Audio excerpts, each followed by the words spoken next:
So how are you doing today, Rebecca? I am doing well. How about yourself? I am doing okay. I always complain about the weather because it's always like that. Because last week or this weekend, we had like a nice, or not nice. It was hot. It was humid. And I actually enjoyed it. And then now it's all rainy and this and that. We had to move. So we had 4 performances of Romeo and Juliet on the Sylvan Green, and we had to move one in Saturday because the heat index was 102. And there is a spoiler alert. It's Romeo and Juliet. People die. So there's a funeral beer, and it would have been a pancake griddle. So, I mean, by the time they got in with the sun shining down on it in the middle of the afternoon, it was supposed to be a matinee performance. So that moved indoors. And then today I'm like, it's raining. Really? And so I can't make up its mind, but that's South Dakota. It's surprising. And then also because yesterday, so my daughter had a little soccer tournament in Norfolk, I think, Nebraska, somewhere over there. And it was hot. It said like 95, but it felt like 102, something like that. But the thing was the wind, which was actually, it was nice because I brought a tent. So I was in the shade. The wind makes it cooler, but it was a lot of strong wind. When we brought some stuff and everything's flying, our tent also, it flew twice. It went, so it was like a kite. Yeah. I had to put some stakes and it broke my tent. So I'm like, oh, great. So I got to get another one. But it's been fine. We've broken 2 fans and a tent so far on this run. Really? From the wind. So tell me about it. So what brings you guys into Vermilion now? So South Dakota Shakespeare Festival, our home is actually here in Vermilion. We were founded here 2011, I think is the actual founding, but we started in 2012 with productions.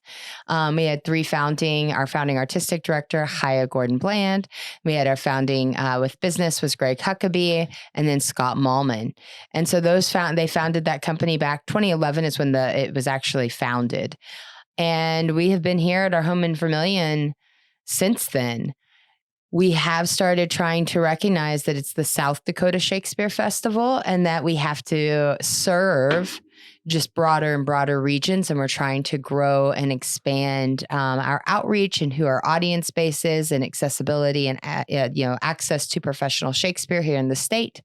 So that looks like a number of different things, and we're growing. And so we were started at the Sylvan Green, and we are home though here this week for the South Dakota Shakespeare Festival here in Vermilion. We have our trivia night, we have Bark with the Bard, and we have 4 wonderful evenings of shows. Sweet. So I'm still newish. I'm gonna hit 5 years this year in August.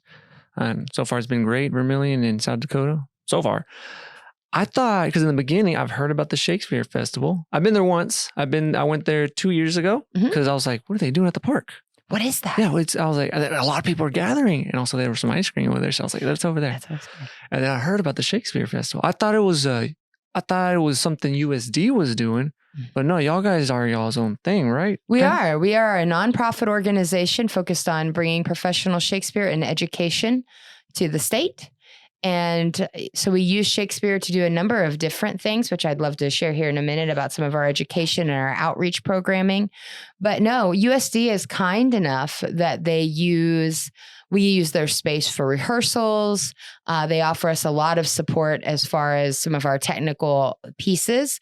The swords for this production all come from USD.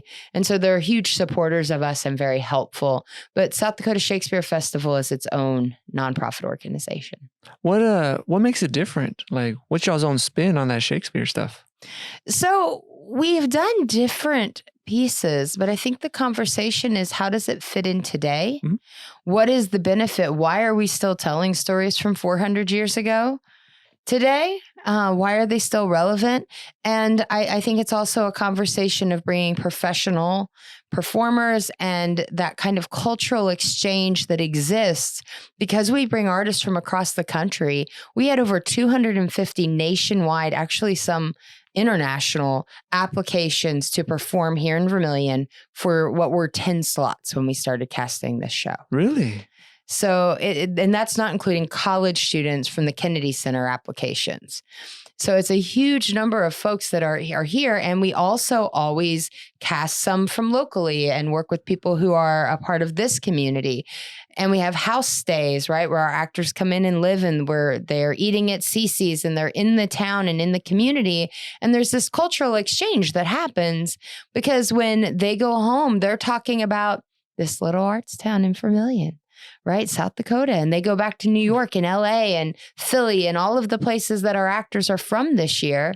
And they talk about that, and we learn from them, and we learn about what's happening professionally in the industry. And our performers and young adults working with the community theaters, working at USD, working at the other colleges in the state, have a chance to work with professionals and have a conversation about what is it to break into the industry? What is it to leave South Dakota and go and do this? Yeah. So I think you're the, if I remember right, this is the part where I kind of mess up a lot, but you are the second person I think I talked to about theater. The other person was Ray from USD, from the theater. And cause I've never like seen, well, no, I lied. I've seen like a theater performance in high school. I remember seeing that. And I remember they were talking about it, and I was like, I don't want to watch theater. And they said, no, it's actually pretty good. And I forgot what it was. But I came out thinking, wow, that was pretty good. But I never seen anything else. I only saw a glimpse of that Shakespeare. Mm-hmm. But what makes theater different than, like, for example, like film? Like I watch a lot of movies. But what makes it different? So film is its own entirely different medium. But here's what's exciting about live theater. When you go to the theater, you, as the audience, are a part of that. Now, I can tell you why Shakespeare in the Park is even more unique. But in theater, for example, at USD, and I was a graduate. I did my MFA in directing there. I graduated in 2016. I taught as an adjunct for a year and a half there following that. Ray was one of my professors, right, who's incredible and has been so supportive of us. But that moment is ephemeral. It only happens once, the way it happens. And what you see and how you experience and the way the performers act has to do with how you as an audience respond. That moment in time, that performance will never happen exactly the same way ever again. Oh, okay. Film, they can take 5 different takes, take the best one. We get this moment from this time period, this moment from this. And by the way, that's incredibly difficult, right? To pull out of sequence. And our actors, though, go on stage, and in a 2 hours journey every night, they have to take that emotional journey and they have to live it live with those people in the time that it's happening in real time. They go on that journey every night, and they have to respond to whatever happens, because sometimes a microphone fails. Sometimes something breaks. Sometimes in outdoor theater, a bird or a bunny runs across the stage and we can't pretend it's not there. It's real, right? Live theater, we don't get all of the things exactly the same way, and it never happens the same way twice. You, as an audience member, are a part of a unique moment that will never happen the same way again. And in outdoor Shakespeare theater, so when we go into a theater like at USD, most of the time, the lights go out on us, right?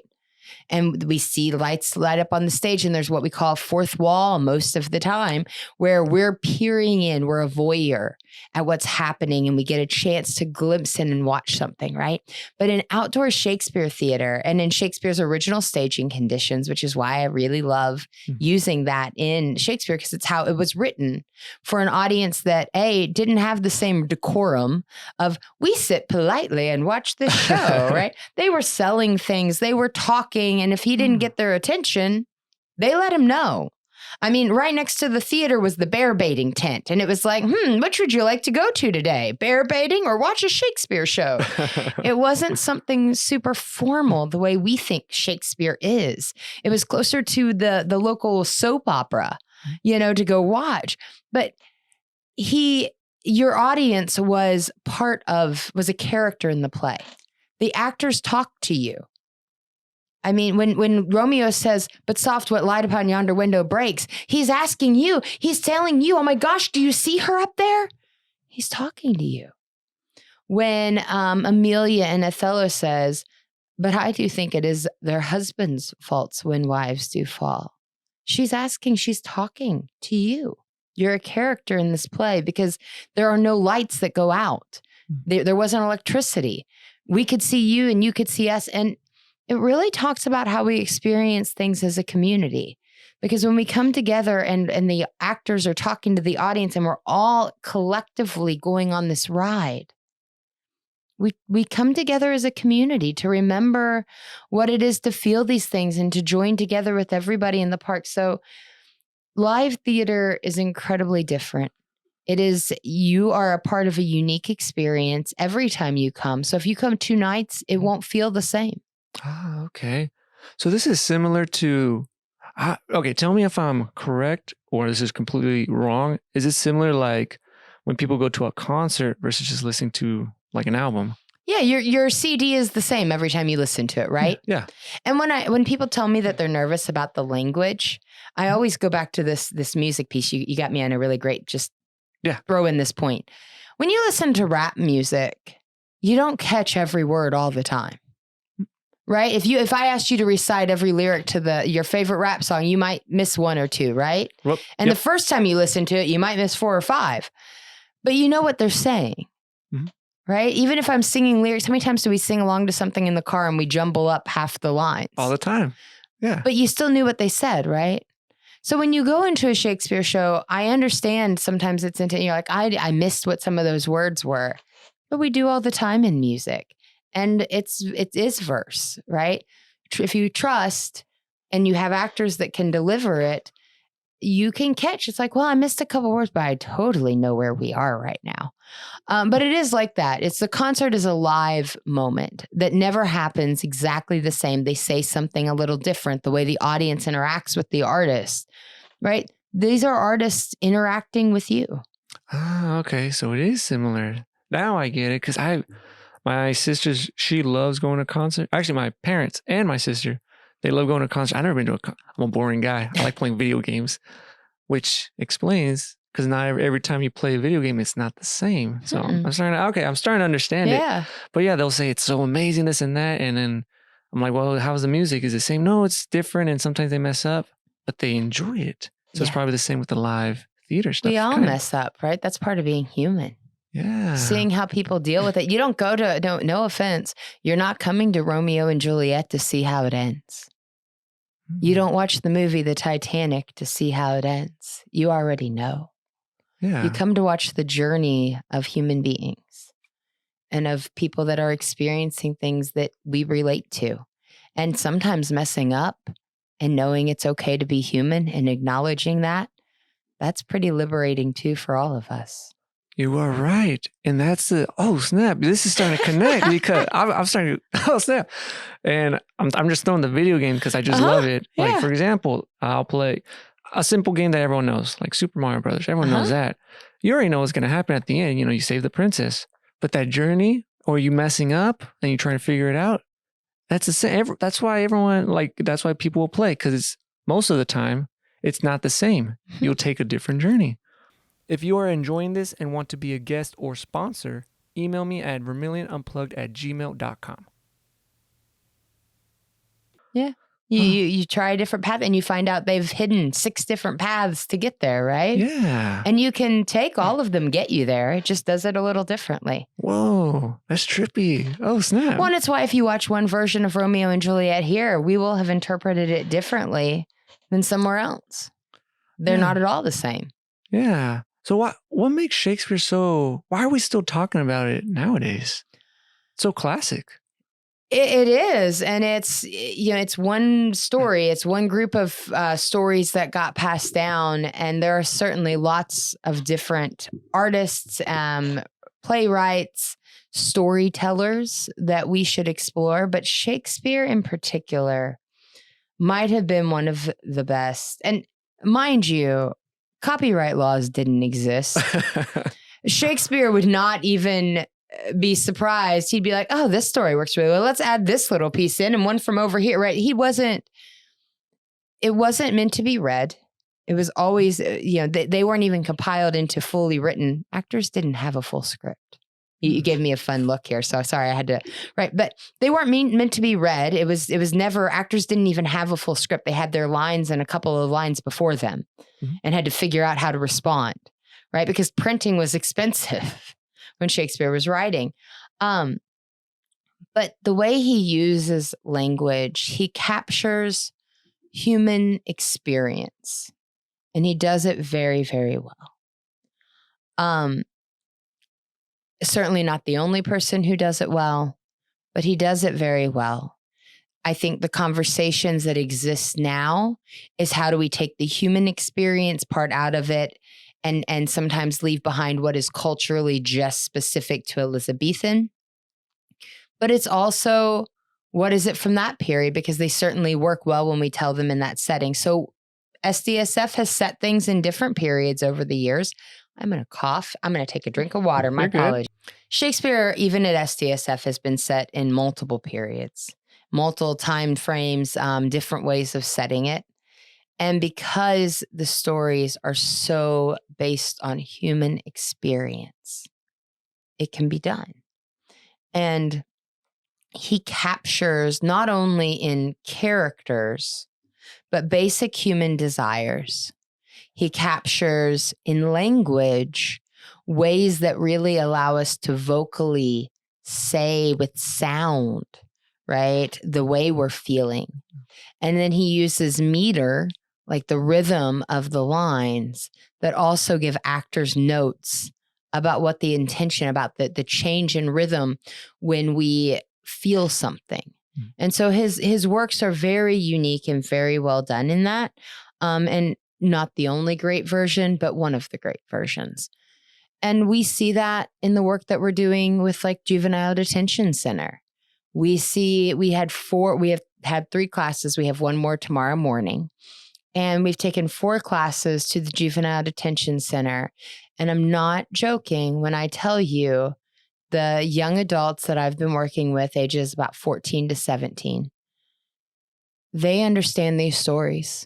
They understand these feelings, because the feelings between a daughter and a father, or a parent and a child, the feelings of what it is to stand behind your friends, or to feel hatred between groups of people that can't talk and come together and find peace. These kids see it, and they've lived it sometimes better or more experience in it than I have. And to give it, and we just break down through the language, but setting up the experience, that's still real. PTSD, things like that. Well, when you listen to Lady M in the Scottish play, she is experiencing having killed someone in the blood that doesn't come off her hands, right? There were no words for the science about what happens. And what's cool is we now know the science of chemistry and brains, what's happening in trauma, right? But he was writing about it because they were living wars. They were living people who came home after horrific plagues and wars and all of those things. That was part of their everyday, and their language had to be about how they experienced it without the science to understand it. So what are some of the, or out of the Shakespeare, what are the most popular ones that you enjoy? So what I enjoy and the most popular ones might not all be the same. Your big name ones, right? Romeo and Juliet, right, is one of those big. A Midsummer Night's Dream. Of course, we all know those are the ones. The Scottish play, or Macbeth. We're not in a theater, I'll say it. But that play, right, we all know those, and we gravitate towards what some of those things are. But I got to tell you, the histories are really incredible. Really? They are. My favorite character is Queen Margaret, but only if I could take her through all of the Henry VIs through Richard III. The character arc of Queen Margaret, she shows up in Henry VI Part 1, and she's all the way through Richard III. The histories for them, they really enjoyed in Shakespeare's time, right? Learning and talking about the kings in the way that was their soap opera, sort of, right? So, and legacy, the way it was being told, and like the character of Richard III, which, by the way, all had political slant about how they were sharing it, right? But they're fantastic characters, and the sword fights and the pieces in those, but audiences don't know them. So it's sort of like we'll give you the Romeo and the Juliet and the Midsummer Night and the Much Ado About Nothing and the As You Like It. But then sometimes we're like, but come check out this other thing. We promise you might actually, So we slip those in and we get a chance to get folks to see some of the plays that are less known. I had the privilege of living in Stanton, Virginia and studying with Mary Baldwin University right beside what's connected to the American Shakespeare Center. And so I had this really unique opportunity for a year to just see so many different shows because they do them in rep. And there are some really great performances. Merry Wives of Windsor, which we don't think about, but Falstaff was one of their great characters. And Shakespeare wrote this whole play just to bring that character back on stage because he was so popular in that time. And he's a great character. Yeah. I was thinking some of the adaptions, correct me, because I'm trying to think if it's the right one. I think it's like an adaptation of Hamlet, because I was watching a little analysis on YouTube. They said that The Lion King is very, very similar, but we still see those adaptions of Shakespeare or any of those plays within like some of these, like even nowadays. We see them all the time. There are only so many stories exactly to tell, right? Because it's a human experience. It's the way we craft them, where we set them, or what all of the pieces are that make a difference. But yes, the father being killed by the uncle, that's The Lion King. And that's also Hamlet. Yeah. And then I just saw we were watching a movie, it was on Disney called Prince of Persia. And it was so similar. It had the same thing, the uncle killing the king. I'm like, it's just so we just did this. Isn't this similar to, There are so many Romeo and Juliet stories, right? My favorite was we were doing some of the students that come, we do some free work with in Brookings even when we were at Sylvan Green. And we had a group of high school students that were part of their Upward Bound program. Our Upward Bound here in Vermilion will be here Wednesday night. They're our dress rehearsal audience. And then we do programming with them all through the week. But one of the students was talking about Romeo and Juliet, the movie, right? The cartoon. Oh, yeah. And they're like, yeah, I've seen this. And they talked about something with the ending. And I just listened and I realized they didn't realize that they were going to die at the end of this. And I thought, well, you're in for a surprise tonight. But some of the adaptations, and it's great. It's great to talk about how these same stories relate to different times and places. We should be having that conversation of adaptations and where it's set. And we also, as long as South Dakota Shakes is a singular production, we will be doing the text. But I love the idea of branching out. We've been trying to work to hold at least staged reading of adaptations every year that talk about how it's relating to now and to different places, different groups of people, different identities, right? Yeah. How did you get into it? Like into the arts and all that? I'm very fascinated now. So my journey is, getting into it, I think I have the same journey of a lot of kids. I remember my first play I was 7. I was in the Jungle Book and I was a baby wolf. And I remember howling to the sky. And I remember my mom helping me paint my nose, and looking up to the older kids. But just like that, I started doing theater with my college, the local college. By the time I was in middle school, I was in choruses and learning how to do those things. And I never looked back. It was where I fit in. It was how I learned how to process life and art. Performing arts particularly have been the way that I learned how to process the world around me, how to have a voice in that world. And now the journey's even been a little bit different. But so I finished my bachelor's and a bachelor's in theater and a minor in dance from SDSU in 2012. And then I spent a year studying Shakespeare. And then I came in and did my MFA in directing at USD. And I knew I always wanted to teach. I love working with students. I taught through that whole period. And I was a director and I started freelancing and working professionally. I've been working as a director professionally for about a decade now. And then somewhere well, not somewhere. It's always been social issues theater or theater that spoke to here and now. Mm-hmm. I like theater that gives us a chance to talk about the world and talk about how we experience it. So when I did a production of Extremities, which has a 12-minute sexual assault scene at the top of the show. I worked on intimacy choreography, so I'm also an intimacy choreographer. And we brought in a team from the coalition at the local state coalition, which is Arkansas Coalition Against Sexual Assault, where I was teaching at the university there. And they came in, we did workshops with our students, and we provide advocacy and talkbacks after that show. We provided a chance with teal hearts, that's the color for sexual assault awareness, and people could write a date or a word, and we hung them. So when you came out of that show, you could see how many people had been impacted by this, right? So there were a lot of pieces.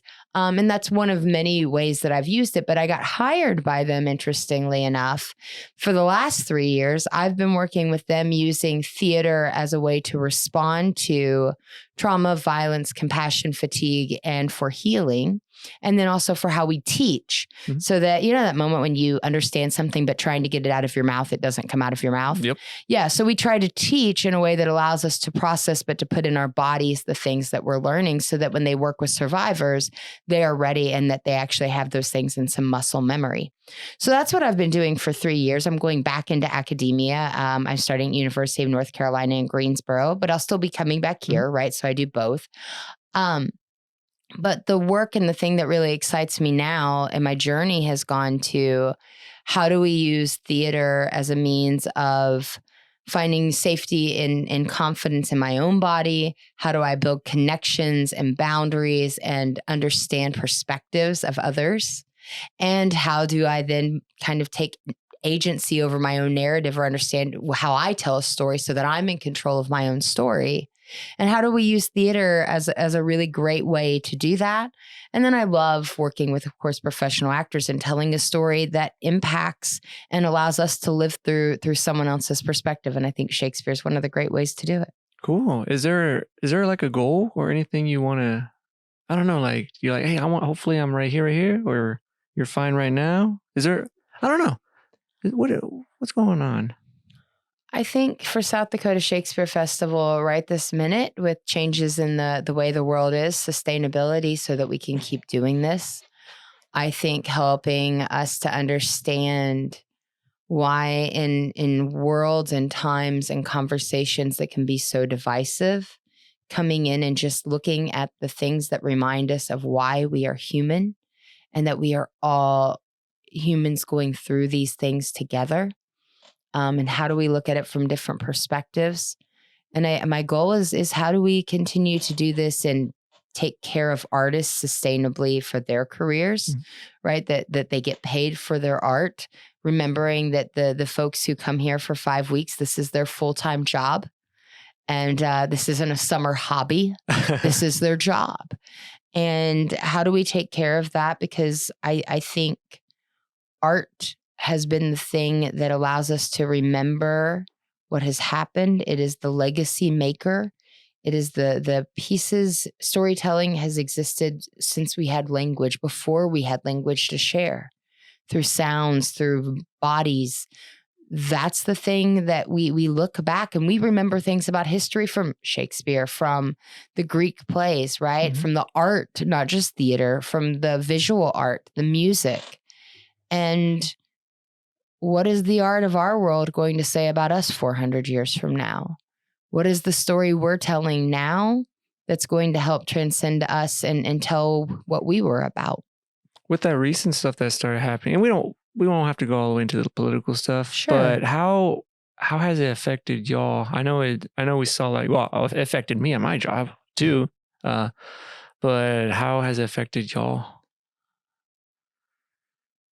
I think the good thing is like even Vermillion, there's a lot of support, so that's a good thing. I can't even begin to give my hats off and my appreciation to so many people that I can't name in this city, between community members, between organizations, nonprofits, the kinds of foundations and individuals who have stepped up and remembered how important this is to the city, to our community, to our state, that this is here. And if I tried to list it, I will miss one. So just right now, if they are listening, South Dakota Shakes gives their utmost appreciation to all of those individuals, because whether it is $50 that you gave or $5,000 that you gave based on what your ability was, the fact that we stand together and we say, this needs to be here and I'm willing to stand up for it, is incredibly vital. And I hope you all come to the park this year and you see what your community and what you did. Mm-hmm. Federal funding for the arts has been a part for a very long time in allowing storytellers to be able to talk about the world, to explore their experiences in the world, and to give us a place to come and look at those different perspectives. And it is scary to think about losing that outlet and the freedom that it requires for artists to be able to share other perspectives in this world. Mm-hmm. And it doesn't mean that when you come to see art, it always represents or even should always represent the way I see the world. But it's that we come together as a community with other people to look at it and look at the perspective and just take that information and how it makes us feel. We're recognizing what it is to walk in someone else's footsteps or their experience. And those are only things that make us kinder, that make us remember that we're all humans walking down and through the difficulties of this world together. Mm-hmm. So we were impacted by cuts to federal funding, some of them directly, and some of them because other communities were losing funding who usually helped generate support for us together, because there's a lot of supporting each other in how we take care of artists. For example, Vermilion Community Theater is doing some music on Friday night before the show. Yankton Dakota Players are doing some music Thursday night before the show. We're working on some for Saturday and Sunday. But it is about how can we do things to support each other. CC spoke up, and they've been doing some meals at a reduced rate for our artists, just so that because they're living on a very tight budget. And CC says, I don't have money to do, but I can do this. Mm-hmm. And so we're all figuring out in a community how we come together. And that's the blessing of what happened, is we remember how important things are. And hopefully we all remember that before we lose them. And I'm not just talking about South Dakota Shakes. I'm talking about the arts and all of those pieces of this community, because it's a lot more than just us. Mm-hmm. But without federal funding, access becomes more restricted, because how much do I have to charge for art? How much do I have to charge for access? I went to the Juvenile Detention Center last week, and we put on the first 25 minutes of the production for the residents. Mm. One student in there had ever seen live theater before in their life. Really? They had never seen a live show in their lives. And I mean, we have guys in tights because we are in full Elizabethan gear for this year's show with swords, and we were allowed to take swords in for the sword fight. It was amazing. We got a lot of approval, went through all the checks, and they are great working with us. But to watch those kids lean in and want to know when we're coming back, and can I get a job doing this? This is a job. And wow, well, I knew what he felt like when he was talking about the girl over there. And, we understood that, and he was talking to us, and this excitement. And it is only through funding that isn't $1,000 at a time. And we're grateful for every $1,000 donation, but you can't put on a $70,000 organization without these kinds of grants that have been how we have typically done that. Without endowments, without those kinds of projects or those kinds of support, you can't pay people to bring that level of gift in. And our students, especially populations that don't have access, it makes a difference. I think people forget that, because I started noticing it more, especially with talking to a lot of people. Even there are people that can't agree on certain things, like how we were saying, we're human. We can experience like the same emotions, the same tragedies, suffering. We're a lot. I could probably get someone that I hate. Maybe if I get someone if I hate, sitting down with me, I bet I could find something in common that we have. I think that's how it is with us humans. Even though, like, how they say nowadays, oh, we're so divided in this and that. But I think a lot of us have a lot of stuff in common. Especially, even like it could be theater, music, movies, art, painting, video games.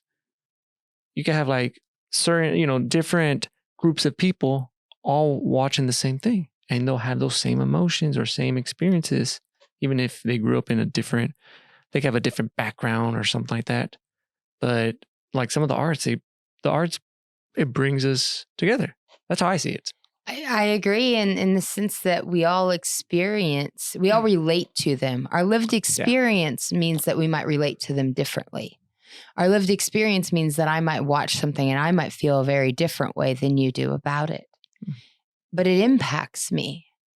And then if we bridge that conversation about, well, you felt this way about it, I see it this way. And then we can say why. Right? Yeah. And then we go, in Romeo and Juliet, the students at the Juvenile Detention Center, we brought in the argument between the father and the daughter. And of course, they all are agreeing with Juliet, who's her father basically says, you're going to marry Paris and do what I said, or you can leave, go out to the street, beg, die in the street. Whoa.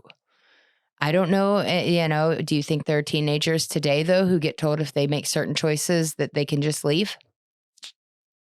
That exists, right? Some of those students that I talk to, for whatever reason, right? Their reasons could be a million different things, but they may have heard that from a family member. If you make that choice, die in the street, beg, plead, I don't, you're not my blood. And they really related to this. But then, so this is where I'm saying, we reversed it and we said, well, what's that father trying to do? Well, he thinks he's made a match for his daughter, which is his responsibility. And he thinks he's taken care of her, that he's cared for her, that he has provided a man of honorable parts and status and financial security. And how dare you, turn away the thing I'm gifting you. I'm taking care of you, which is my job. And they're like, oh, well, if they just could talk about it. I said, well, so we took that scene and then they rewrote it. And they told him how to go try this. We'll come back. Well, what if you tell him and that's what the conversation, but we all relate to different characters when we watch that show. Yeah. And so we all see the same thing, but we feel things that are different. But it does help us to sometimes see a perspective of someone else. Like those students saw a perspective of the father. And they saw a perspective of Juliet. And they started to ask the questions. And maybe when they go back home, they'll forget all about it. But maybe they won't. Mm-hmm. Maybe they'll remember that the caretaker, because those kids are under 18, might still be looking out for their best interest. And maybe if I share with them how I feel, maybe, and maybe not. And certainly the 1 hour or 90 minutes that I did that may not make a difference. But if I got to do that with them 3 times a week and we really figured out what that looks like, I think it makes a difference. Yeah. We all experience something a little differently because I have a different set of lived experiences than you do. And then the people that might join us in Vermilion versus at the Sylvan Green versus if it's an audience in New York City versus if it's an audience in another country. But there is something human about experience, about emotion, about love, about fear, about wanting to belong, about jealousy.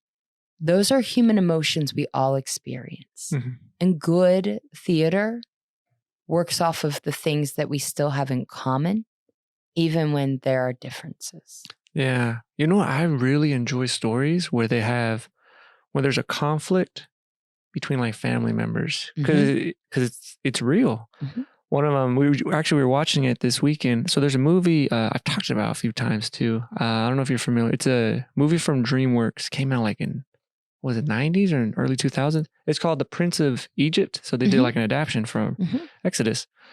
And the movie's great. The animation is it's.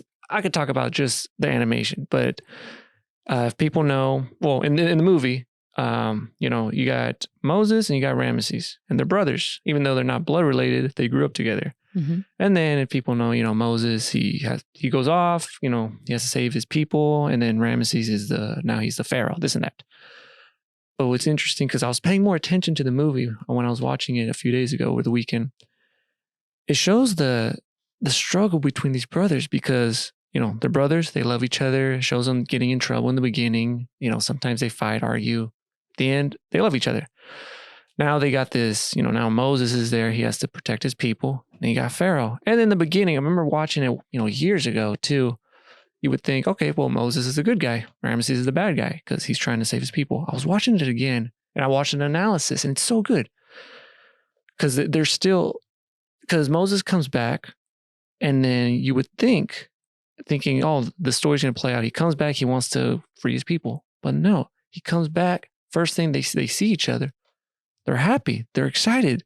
They're, Pharaoh's welcoming him saying, hey, this is our brother, this and that. They're so excited. But then both of them have two different jobs, freeing the people, and Ramesses has to, be Pharaoh. And then I'm seeing Ramesses' perspective. He's not, okay, it's bad. He wants to keep the slaves and this and that. But in the beginning of it shows it was his dad saying that, don't be the weak link, all this stuff is going to be to you. And he was telling Moses, his other son, saying, you're not going to have this responsibility like Ramesses. So it shows Ramesses, he wants to, he has to, make Egypt the best thing. He can't just leave it. Then you got Moses doing this. He has to free his people.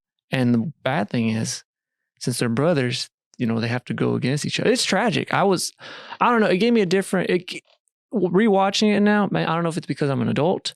I don't know because I have kids now or just different perspective or different experiences. But you see these conflicts and you're like, hey, this is not like just a good guy and a bad guy. You see the dilemma and at the end, like I get a little emotional. I'm like, oh snap. Because at the end they're separated. And then you got Ramesses yelling, Moses. And now Moses, he has to say, he says like, goodbye, brother. They have to separate. I'm like, oh snap. And that still happens in life too, between siblings, family, parents. I'm like, oh. The first musical I think I fell in love with was Miss Saigon.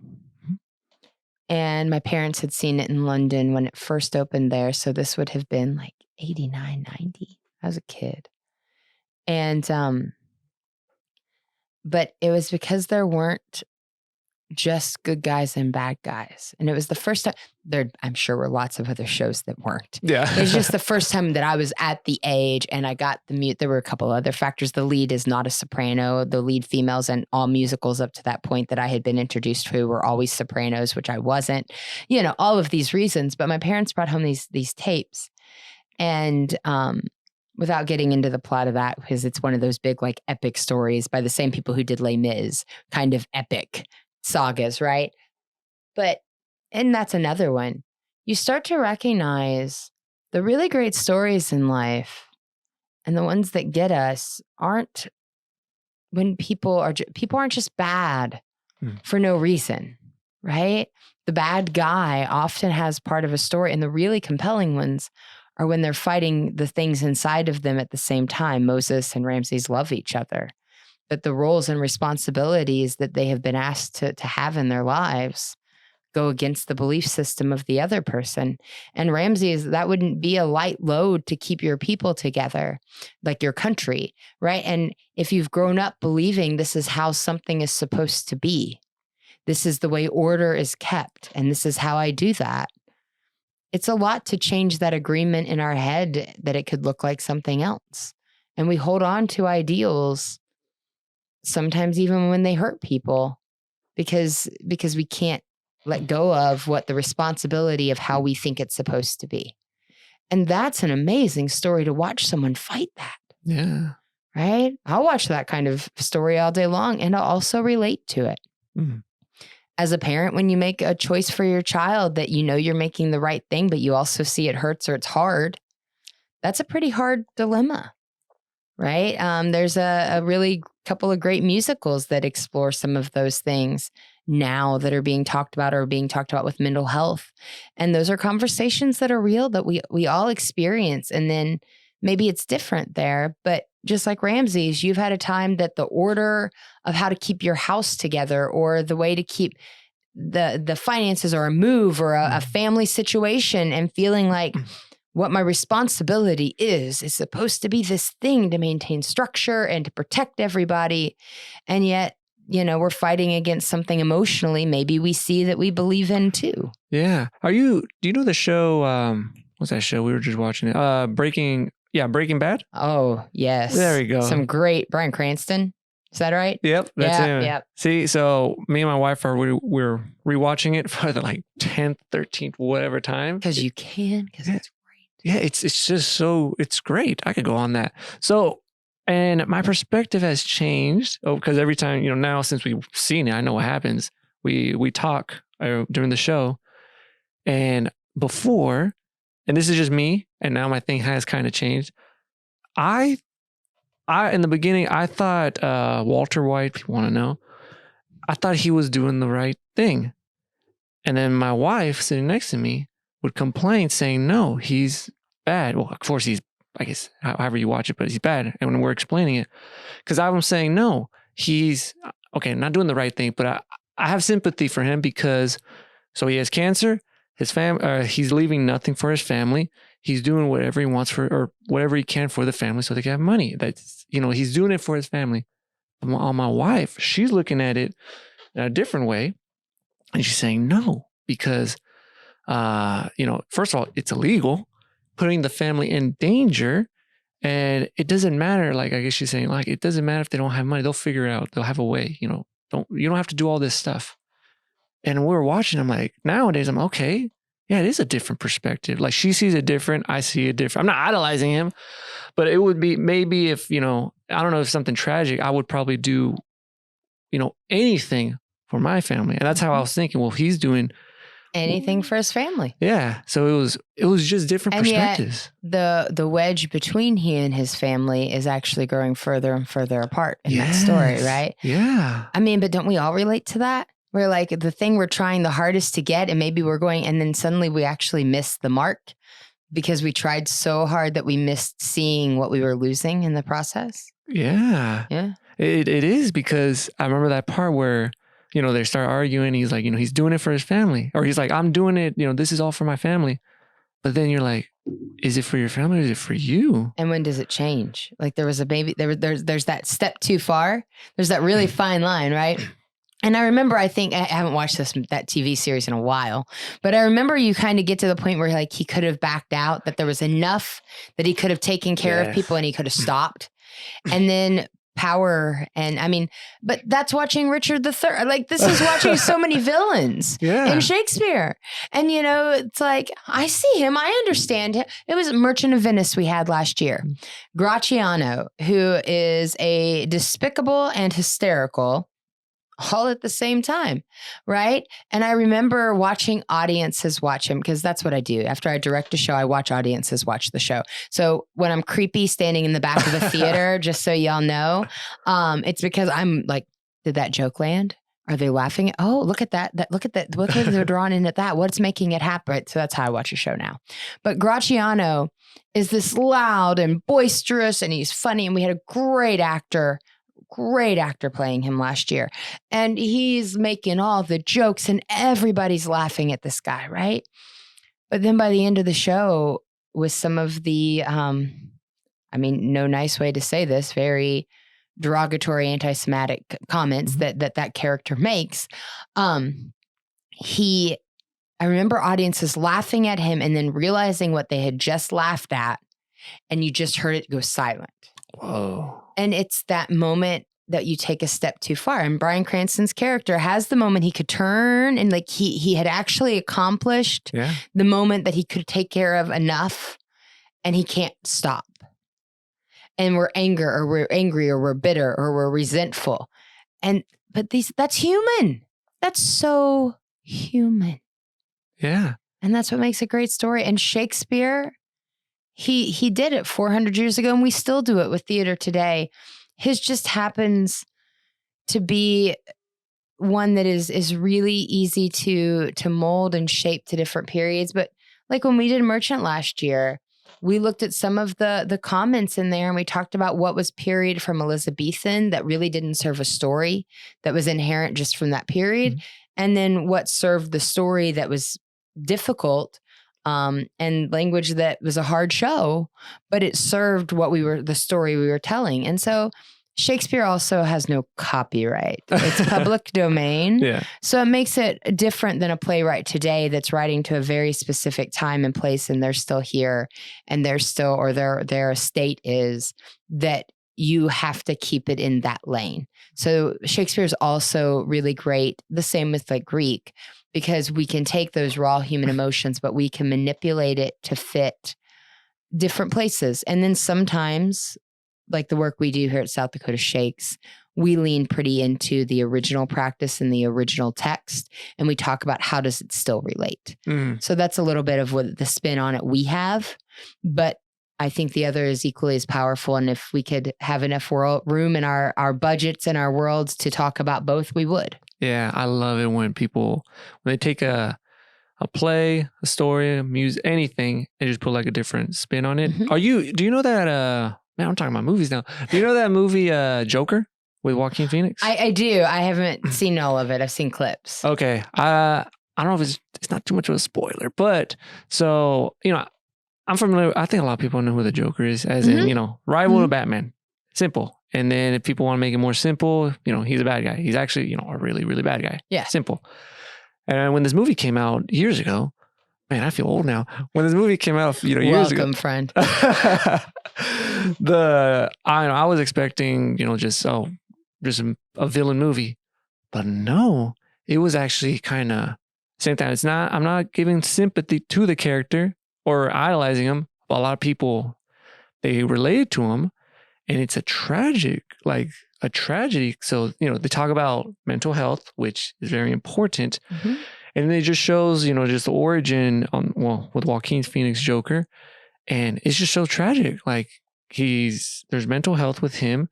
He's a little bit unstable, a lot of bullying, a lot of there's some family issues, and it's horrible. It's actually bad. And then what drives him to that edge, which you think about, you're like, well, of course I would do the same thing. What happens is, he's on a subway. Is he on a subway or a train? One of those.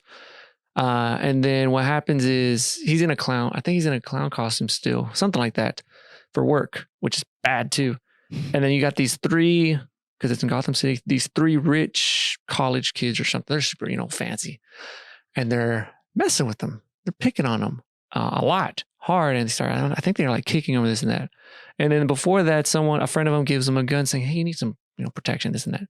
So they're picking on them and beating them up and something like that. And then he fires a shot. He kills him. He kills one of the guys.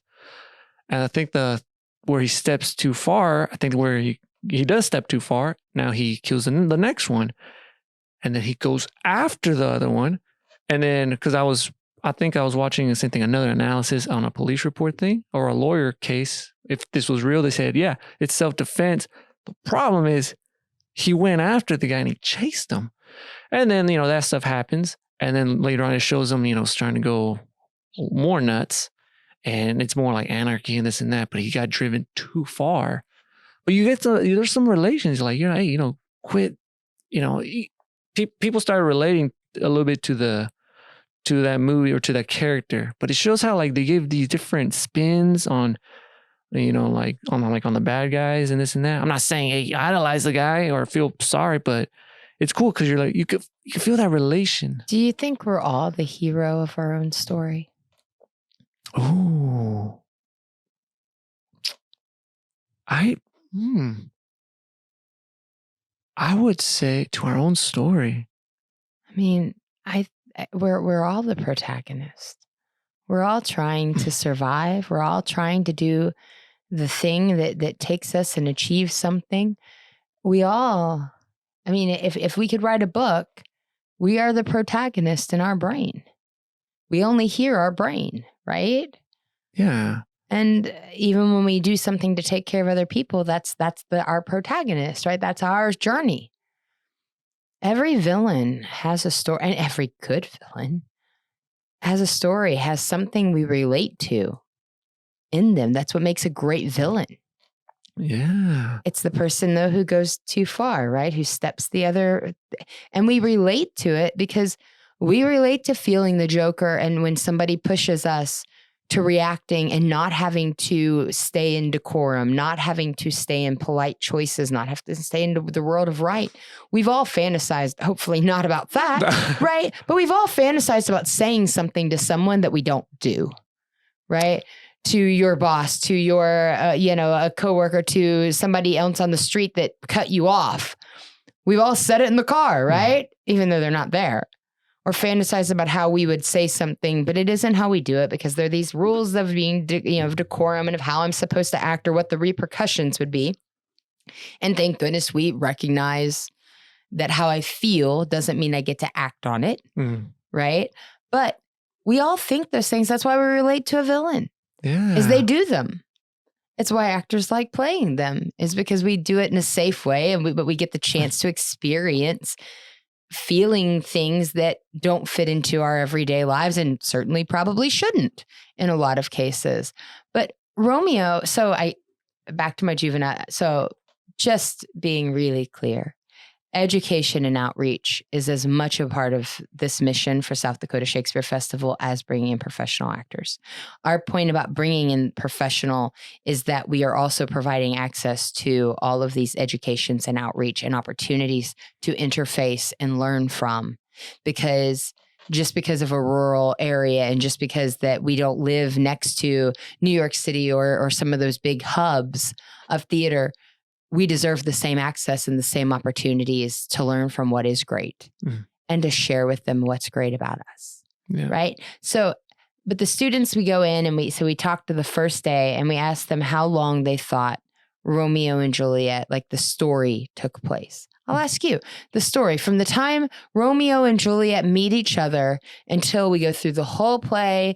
We kill several people, Mercutio, Tybalt, Paris, they all die. Not in our version, we cut a little bit, but 3 people die. And then Romeo and Juliet wind up dead in a tomb. How long do you think that lasts? I'm going to say 3 months. 3 days. What? From the time that they meet till they are dead is 3 days. And so I asked the students, have you ever gotten on the train, like things are happening and the train just is chugging along so fast that we're reacting because we're trying to survive and we're reacting to the next thing and you can't quite stop. And you know it's not good. You know, it's like this probably isn't the way, but you're just in drive mode and it's hard to get off the train. Right? Like emotionally and physically. And the next choice, it doesn't feel like you can make another choice. And you don't have time to weigh out, you just are reacting. And a young student looked at me and said, yeah, that's probably how I got here. And I was like, yeah, I feel that, right? Me too. Me too. I've made some really dumb decisions because I've been arguing with someone and I didn't wait to stop and think about it from perspective or take a breath, right? And suddenly everything escalates. Right? We can all relate to that. The Joker that you were talking about, the bullies, right? The first person, yeah, he probably did that in self-defense. But then he chases the guy, right? And the next thing happens because I'm reacting and that train's just rolling so fast. Romeo, right? His friend, he tries to stop the fight after he marries her. And with that, they kill his best friend. And then the guy, he kills the next person and all of that starts rolling and it's all happened so fast. And our students, but all of us, that's why that villain story from the Joker is so powerful, is because we can relate to that. And the conversation I'm having with the kids at the Juvenile Detention Center or the conversation I'm having when I teach, yes, I teach things like acting. At university settings, I am teaching actually the experience of how to tell stories, right? But when I teach with youth, I am teaching those moments. How do I learn to not just react to the hormones in my body, the adrenaline and all of the science, which by the way is there about why my body makes choices that it does. How do I pause long enough to get out of that fight, flight? And there's all sorts of other pieces to that, right? But that fight, flight kind of feeling. How do I reset my nervous system so that my brain, my prefrontal cortex can hop back online and I can make decisions? And then we talk about a character, like you said, though, who there's been so much damage. And maybe there is a mental health piece on top of it, right? How do we provide the tools and the resources so that those villain stories don't actually play out in real life? But it is, Bryan Cranston is so real, and we enjoy watching because we can understand. And even when he takes that step too far, there's a part of you that cheers for him. Yeah, there is. Right? If you didn't, we wouldn't watch it. Right? I mean, we love seeing that. We love seeing the person who does the choice we don't want to actually do, but go get that, stand up for yourself, right? Yes, we see that. So I'm really passionate, about storytelling and experiencing a chance for us to all walk a little on those sides, but I'm also really passionate about how we teach perspective, about finding safety in who we are and confidence in that, and relationships, boundaries, the pieces of things that if we don't have role modeled and we don't have a chance to explore, I think theater is actually scientifically talked about, one of the best ways to build resilience. The perspective stuff is just amazing. When you just asked, I'm thinking back when you said, are we the hero in our story? I think most people would say yes. I would say yes, but and I'm going back to that movie Prince of Egypt because I just remembered, you would think, all right, Moses is the hero. And it's something that my daughter told me, when we were watching the movie. So there's a part where it's the plagues of Egypt. So people want to know, Moses goes and I guess God is sending the plagues, destroying Egypt. And it's still a kid's movie, so no one's dying. But there's fireballs and this and that raining down. And it shows shows people kind of running. But it also shows the Egyptian mom and a son. And it shows some family. My daughter, she's only 9. She says, "Isn't that bad?" And I was thinking, and I'm like, well, because in the movie, he is the hero. He's the good guy. But it's also affecting the Egyptians. Even though Ramesses technically would be a villain, a more complicated villain, it's affecting these people. And I'm like, man, that is, I didn't know how to respond to that. There are consequences for our choices. Yeah. And when you are in a position that the consequences of your choices affect other people, I think it's really cool that your 9-year-old daughter says, those choices just hurt this group of people. Are we forgetting that there are people on that side too? Whoa. Yeah. And the good thing about the movie too, because it shows also, even though Moses, I don't know if he has the power to do all that stuff. But anyways, the last plague happens because my daughter was also questioning it. So the last plague is when the angel, I think, whatever, takes the firstborn. And of course, the Hebrews, because the Hebrews have to paint a blood over the wall or over their door. Mm-hmm. They're fine. The Egyptians didn't. Yeah, the Passover. And she was asking, what's happening? I'm like, well, they're taking, or I guess killing the firstborn.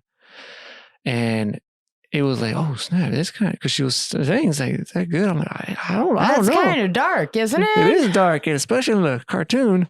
And then it shows Ramesses' son dies. But the good thing, well, not good thing, but it shows, Moses goes. It shows the scene is amazing, and it shows, Ramesses is devastated because it's his son. Of course, it's his son. Even though he's the pharaoh, he has a son, just like a lot of people do. And son dies. And, he's mad. Moses, as, their brothers, goes and tries to comfort. But, Moses or Pharaoh says, you and your people could leave. You would think Moses would be happy, but he's not, because it's all this stuff happens, and then he's there. He's gonna grab his shoulder, to comfort him. And Ramesses, it just hits me. Ramesses, he just says, "Leave me," and then Moses walks out, and you're thinking, well, he could leave now, but it shows that scene where he's crying. He's crying, devastated, and then it shows Ramesses sad, and then he has that rage, and then of course the movie happens and there's other stuff happens. But you're like, oh snap, who is even me watching the movie, who is the good guy or bad? Or is there even a good or a bad? Because I don't know, because we've done bad things, we've done good things, but it's, oh snap. Especially my daughter, she was, I love that at 9, and sometimes we train that out of people. Sometimes kids see it and remind us of what we just take for granted, and we see so much on news. We see so much suffering. I'm not sure. I think actually scientifically they tell you there's less violence than there was at other points in history. It's just that we see it, right? It's so graphically in front of us and continually in front of us. But sometimes kids remind us to look at the thing we just accept. Oh, and I mean, I argue to say even people that I really disagree with or I really struggle to understand, I can watch them be great parents. I can watch the same thing, and we all actually feel that towards our children, or most of it, right? We feel that towards our children, or we feel that towards our parents, or we feel that towards our loved ones. And that's a really universal thing to feel. Yeah. It's, man, even thinking back, man, I'm going a little more deep. I think everyone's had it, where you think your parents, if they ground you or they say, you can't do this, you're like, man, they're the worst. They're trying to ruin my life. But then now thinking back, I'm like, whoa, no, that was a good thing they did. They're trying to protect you, they're trying to do this or this and that. And it's happened the same thing with my daughter. If she wants something, I'm like, no. She's like, why? I'm like, man, I used to say that. I'm like, I don't know. History always repeats. The minute you watch a choice that you say, no, you can't do it, and safety wise, you told your daughter to stay home or not to go do this because it's the best thing for her, and she despises you because it's what she needs and where she wants to be, and it hurts, right? You're like, and I remember feeling that, and I still agree with what I just did. Right. And we hope that that's the level of it we all experience. I hope we don't experience it at the level plays do, but plays take them in theater and movies and all of those things, right? They take them to the bigger level because then we bring them back home to what is in our sort of everyday world. But those big emotions exist for all of us. And yes, when we are young, I mean, that's exactly Juliet's father. He's got a plan that he thinks he is taking care of her in the way that's how in that time period he should have. Yep.